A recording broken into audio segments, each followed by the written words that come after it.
Hello friends, അപ്പോൾ ഇന്നൊരു variety video ആണ്. അതായത് നമ്മളിന്ന് താമര നടാൻ വേണ്ടിയിട്ട് പോകുന്നതാണ്. അപ്പോൾ പ്രീതേട്ടൻ്റെ വീട്ടിൽ കുറേ താമരയുണ്ട്. അപ്പോൾ വെറൈറ്റീസ് ഓഫ് താമരയുണ്ട്. അപ്പം എന്നോട് പറഞ്ഞു നമുക്ക് ഇടിയും നടാമെന്ന് പറഞ്ഞിട്ട് അങ്ങനെ എൻ്റെ വീട്ടിലും ആൻറ്റീൻ്റെ വീട്ടിലും പ്രീതേട്ടൻ നട്ട് തരുന്നതാണ്.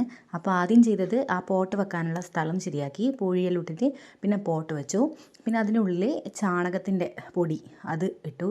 പിന്നെ അതിൻ്റെ മുകളിൽ കണ്ടത്തുനിന്ന് നമ്മൾ അന്നേരം ഫ്രഷായിട്ട് പോയിട്ട് വാരിക്കൊണ്ടുവന്ന ചളി, കണ്ടത്തിലെ ചളി പ്രത്യേകിച്ചും ഭയങ്കര വളക്കൂറുള്ളതായിരിക്കും, എപ്പം കൃഷി ചെയ്യുന്നതൊക്കെ ആയതുകൊണ്ട്.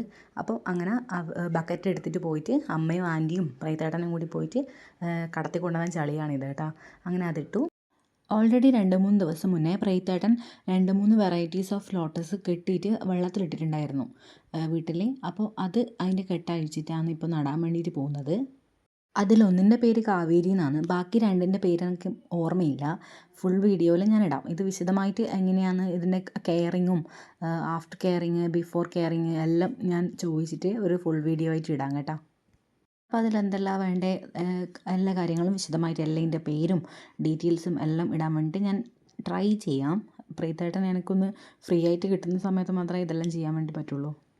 അങ്ങനെ അത് പ്രീതേട്ടൻ ചളി കുറച്ച് മാറ്റിയിട്ട് അതിൻ്റെ ട്യൂബേഴ്സ് അതിലേക്ക് ഇറക്കി വെക്കുകയാണ് ചെയ്തത്. എന്നിട്ട് അതിൻ്റെ മുകളിൽ ചളീനെ കൊണ്ട് മൂടും. അങ്ങനെ അറ്റ് ലാസ്റ്റ് നമ്മൾ എല്ലാം കൂടിയിട്ട് നട്ടിട്ടുണ്ട്. അങ്ങനെ അതിൻ്റെ മുകളിൽ ഒരു കല്ലെടുത്ത് വെക്കുന്നുണ്ട്. കല്ലെന്തിനാണ് എടുത്ത് വെക്കുന്നതെന്നുള്ളത്, അതിൻ്റെ മുകളിൽ ചളി കുറവാണെങ്കിൽ കുറച്ചും കൂടി ചളി ഇട്ട് കൊടുക്കുമ്പോൾ ആ ട്യൂബ് അങ്ങോട്ടും ഇങ്ങോട്ടും അനങ്ങിയിട്ട് പൊന്തിപ്പോവും, അങ്ങനെ എന്തെങ്കിലും ഇതാവണ്ടെന്ന് വിചാരിച്ചിട്ടാണ് അതിൻ്റെ മുകളിൽ ചെറിയ കല്ലെടുത്ത് വെച്ചിട്ടാണ് ചളി പിന്നെ ഇട്ടത്. കണ്ടത്തിൻ്റെ അടുത്ത് ആയതുകൊണ്ട് ചെറിയൊരു ഉപ്പ് വെള്ളമാണ് കിണറിൽ. അപ്പോൾ അതുകൊണ്ട് നമ്മൾ കുറച്ച് അപ്പുറത്തുള്ള ഒരു കിണറിൽ പോയിട്ട് നല്ല വെള്ളം കോരിയിട്ട് വന്നിട്ടാണ് ഇതിൽ ഒഴിച്ചത്. കാരണം ഇതിന് ഉപ്പ് വെള്ളം പറ്റൂല. അങ്ങനെ ഒരു പേപ്പർ വെച്ചിട്ടാണ് ഒഴിക്കുന്നത്. അതെന്ന് വെച്ചാൽ പേപ്പറിൻ്റെ മുകളിലേക്കിടെ മെല്ലനെ ഒഴിച്ചു കൊടുക്കുമ്പോൾ ആ ട്യൂബേഴ്സ് പൊന്തി വരാണ്ടിരിക്കാൻ വേണ്ടിയിട്ട് അങ്ങനെ ചെയ്ത് കൊടുത്തത്. അങ്ങനെ അറ്റ് ലാസ്റ്റ് നമ്മൾ കംപ്ലീറ്റ് ചെയ്തിട്ടുണ്ട്. ഇഷ്ടപ്പെട്ട എല്ലാവരും ലൈക്ക് ചെയ്യുക, സബ്സ്ക്രൈബ് ചെയ്യുക, ഷെയർ ചെയ്യുക.